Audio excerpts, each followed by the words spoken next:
నమస్తే welcome to BRK news. ఇవాళ మన స్టూడియోకి ఒక స్పెషల్ గెస్ట్ అయితే వచ్చారు. ఆ స్పెషల్ గెస్ట్ ఎవరా అని అనుకుంటున్నారా? ఆయన తెలంగాణకే ఫైర్ బ్రాండ్ అంట. చూసేద్దామా మరి. నమస్కారం సార్. నమస్తే సార్ ఎట్లున్నారు సార్? మంచిగా ఇక ఇట్లా సక్సెస్ సూపర్ ఉన్నా. నువ్వు ఎట్లున్నావు తల్లి? నేను బాగున్నాను సార్. మంచిగా ఉన్నావా? మీరు ఎప్పుడు ఇట్లనే నవ్వుకుంటుంటారా సార్? ఎప్పుడు ఇట్లానే ఉండాలి. ఇట్లుంటేనే సక్సెస్ అవుతాం లైఫ్ లో, లేకపోతే కాము. ఎట్లా సార్? ఎట్లనైనా పాలమ్మిన, పూలమ్మిన, విద్యా సంస్థలు పెట్టిన, ఫేమస్ అయిన పుల్లారెడ్డి. పుల్లారెడ్డి అంటే ఫేమస్, ఫేమస్ అంటే పుల్లారెడ్డి. 17 ఏళ్ళ క్యాన్ పట్టిన, పాలమ్మిన, పూలమ్మిన, గంపల పూలు తీసుకుపోయి పూలమ్మా అని అమ్మిన. అప్పటి నుంచి ఇప్పటి వరకు అదే చెప్పుకుంటూ తిరుగుతున్నది సార్. ఇంకేం చేయలేదు. పోనేం లేను కానీ మరి ఇంకా పాలన చూద్దాం. మరి రేవంత్ రెడ్డి పాలన ఎట్లయితుంది అంటున్నారు? చెత్త పాలన. చెత్త పాలన. చెత్త ఎందుకు సార్? అంటే వాళ్ళు ఏం చేయలేదా?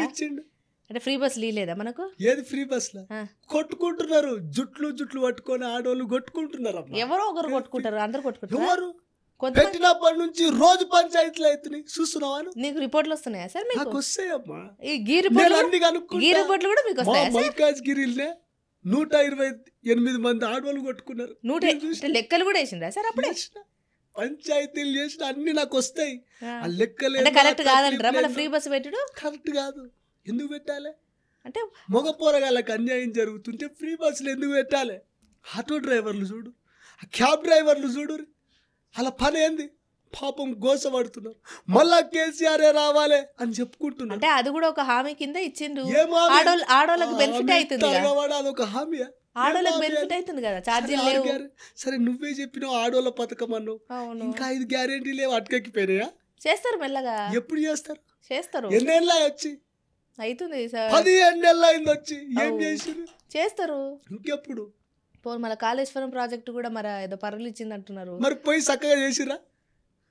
చేయలేదంటారా? అయితే పర్రెలు వచ్చినాయని చెప్పిరుగా, మరి పోయి చక్కగా చేసిరా?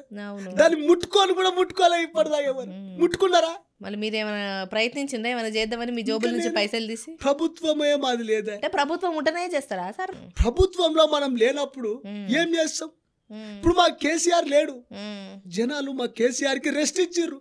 మళ్ళా చెప్తున్నా, 3 ఏళ్ళు ఒప్పుకోవట అంతే. 3 ఏళ్ళు మా ప్రభుత్వం ఫేమస్ అవుతాం, తెలంగాణలో ఫేమస్. అప్పటి వరకు మీరు రెస్ట్ తీసుకోవచ్చు కదా సార్. ఇట్లా ఫేమస్ ఫేమస్ ఫేమస్ అని చెప్పుకుంటూ రెస్ట్ తీసుకుంటే ప్రజలు నన్ను మర్చిపోతారమ్మా. మర్చిపోతారా సార్? అంటే ఓన్లీ గుర్తుండనికనే మీరు ఫామ్ లోకి వస్తున్నారా సార్? కాదు, ప్రజల కష్టాలు ఏందో తెలుసుకోవాలి. అంటే ఇప్పుడు తెలుసుకొని మీరు అధికారంకి వచ్చినాక అప్పుడు డబ్బులు పెట్టి అప్పుడు చేస్తారు. అప్పటి వరకు ఏం చేయరా? కాదు సార్, మీరు అవి చేసినా ఇవి చేసినా అని బాగా చెప్తున్నారు. మరి మీరు అంత చేస్తే ఎందుకు ఓడిపోయింది? మళ్ళా ఇప్పుడు మంచి చేసినాం, మస్తు మంచి చేసినాం, కాకపోతే మాట్లాడకు. నేను మాట్లాడుతుంటే అడ్డం పడకు. పెద్ద మనిషిని ఉన్నా మాట్లాడి మాట్లాడియాలి కదా. ఇప్పుడు మేము ఈ స్కీములు పెట్టినాం, మంచిగా పోయినాయి అవి. మరి ప్రజలకు ఏమనిపించిందో ఏమో. 10 ఏళ్ళు చూసినాం కేసీఆర్ సార్ అనుకుర్రో, లేకపోతే ఈయన మోదేవారు వచ్చి ఏమన్నా పొడుస్తాడేమో అనుకున్నారేమో. మరి ఉత్తకు కూడా మరి చిత్తు ఓడిపోయింది. చిత్తు ఏం ఓడిపోలే. 39 అంటే చిత్తు కాదు, అది చిత్తు అంటే ఆంధ్రప్రదేశ్ లో 39 వచ్చినాయి. 39 వచ్చినాయి. రూపాయి కాదు, కోసుకుంటే రూపాయి రాదన్నాడు. ఏం చేస్తాడు? నన్ను కోస్తే కూడా రూపాయి రాదన్నాడు. నేను మొత్తం అడుక్క తింటా అన్నాడు. ఏం చేస్తాడు? రేవంత్ రెడ్డి నీకు ఒక్కటే మాట చెప్తున్నా, దిగిపో, ఆ కుర్చీ దిగిపో. మా కేసీఆర్ సార్ వస్తాడు, ఎట్లా ఏలాలో, ఎట్లా రాష్ట్రాన్ని శాసించాలో చెప్తాడు. బిడ్డ నువ్వు దిగిపో, బిడ్డ నువ్వు పనికిరావు అంతే. వింటాడా సార్ మీ మాట? వింటాడు, వినాలే. ఎందుకంటే ఆయనకు అవసరం ఇప్పుడు నా మాటలే వినాలే. మీ మాటలు వింటాడు. నా మాట వింటే ఖచ్చితంగా ఎమ్మెల్యే అన్న అవుతావు వచ్చేసారి. అర్థం చేసుకో రేవంత్ రెడ్డి, అర్థం చేసుకో.